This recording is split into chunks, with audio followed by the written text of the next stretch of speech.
别划走，今天这条视频呢后边有惊喜。如何给一个单音赋予灵魂跟生命呢？今天我们就用一个钢琴的单音哆为例，发挥想象。我把它做成不同延迟和微调音高的几个音，让频率之间打架。给元音加一点混响，导出音频，再拖回来做反转处理，为之后的烘托做准备。再加上比例很大的延迟，做出一个带有神秘感的尾巴。把元音发送到若干 bus 轨道，分别做延迟、噪音、饱和、切片、混响和创意类效果。仔细听可以听出其中有一个降低了3个8度的音，提供了低频的轰鸣。再复制一个刚才反转的音频，提高8度，加上一个越来越快的切片效果，并插入压缩，增加紧张感。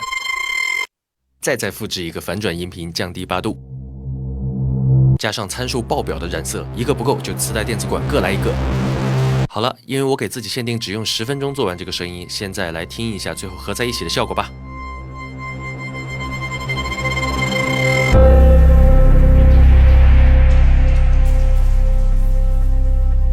要说给配上画面呢，也不是不可以，可是我仔细一想，我家最恐怖的只有这俩。没关系，那就拿你俩就地取材吧。